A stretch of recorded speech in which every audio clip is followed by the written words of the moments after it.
Good morning, Senator Lesniak, and welcome back to the show. Good morning. Glad to be here, for sure. You've been making headlines recently about allowing sports betting in casinos and mobile betting in New Jersey's 4 racetracks by autumn 2012. How is this progressing? That's going very well. Our governor finally issued regulations pursuant to legislation that I passed and had signed into law, and that had previously been approved by the voters of the state by an overwhelming margin to legalize sports betting in New Jersey. And by the way, the sports betting in New Jersey will be allowed not only at our casinos, but also at our racetracks, giving a vital boost to that declining industry as well.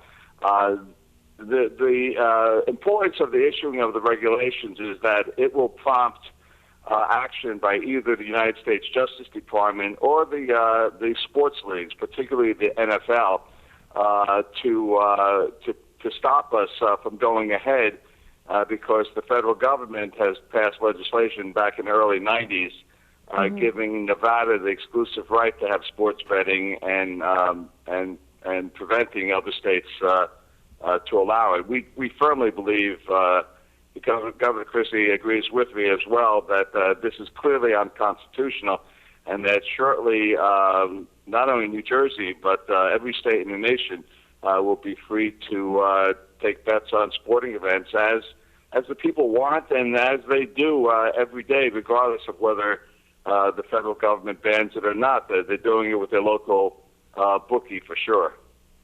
Right, that's right. It does seem that Governor Chris Christie has done a U-turn and now appears to be standing with you. Is this due to the several amendments to your proposed intrastate gaming bills?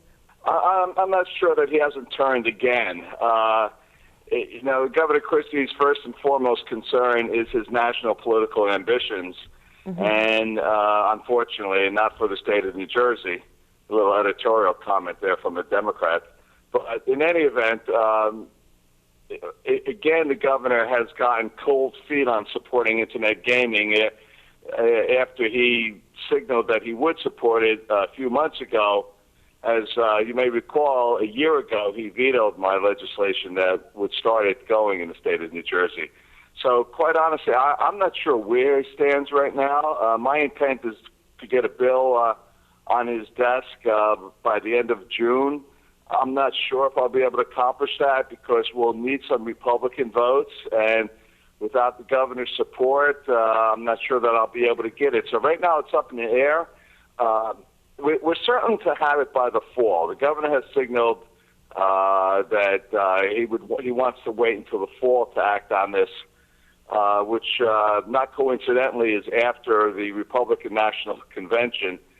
So he could get that out of the way. I'm not sure what to make of it, but regardless, if it's now or it's in the fall, we're gonna get it going certainly by the end of the year. Okay, and what amendments did you have to make from your previous bill?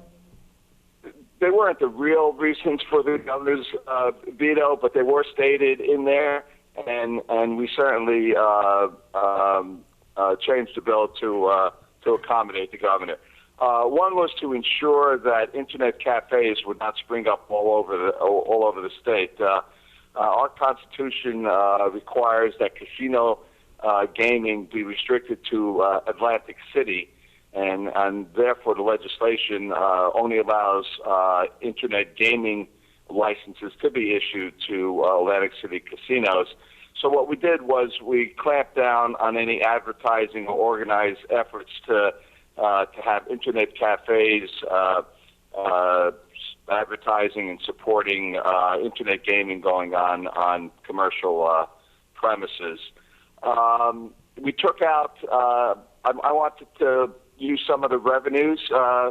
We're talking about hundreds of millions of dollars of additional revenues from internet gaming to help our ailing horse racing industry until it gets back on its feet.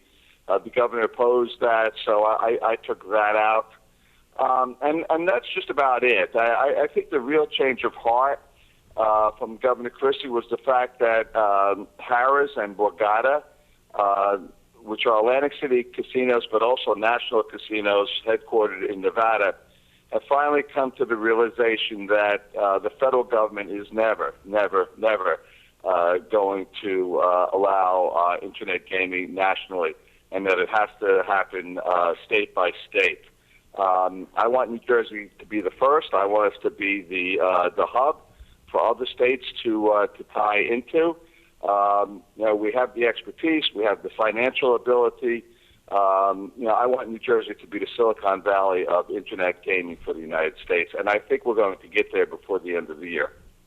Looking into the future, what proposals are in the pipeline to allow New Jersey residents the ability to play online casino or gamble on sports online from the comfort and safety of their own homes and not from the confines of a casino or racetrack?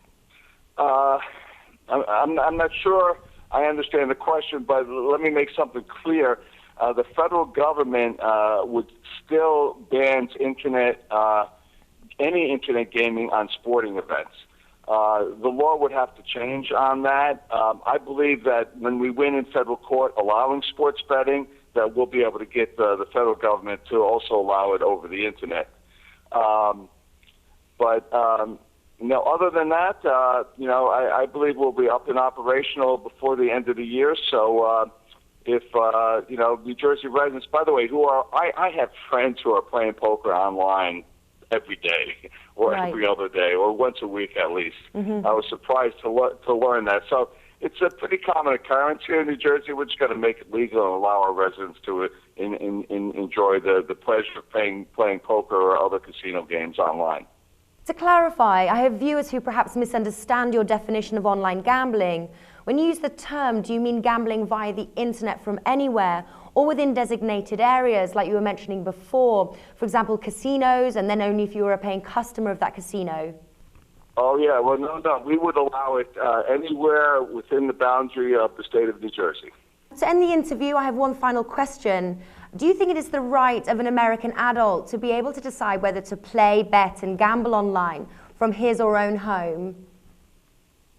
Well, you would think for sure. And our public polls have showed support for that, just as they've shown support for sports betting. It's time that the United States grew up and trusted its citizens to allow them to engage in an activity that they already are engaging in physically in Atlantic City. The internet is something it's part of everyday life. And you know what? You can't stop people from using the internet. Egypt tried to do that, and it didn't work well. And it's not going to work well here in the United States. And I'm pleased that I believe that New Jersey is going to be in the vanguard of giving our citizens that right.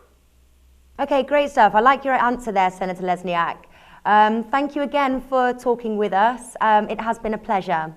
My pleasure. I wish I could get there for the Bruce Springsteen concert coming up, but I'm looking forward to coming back to the UK as soon as possible. Awesome. Thank you. I've been your host, Natalie Rydstrom, reporting for sportsbookreview.com.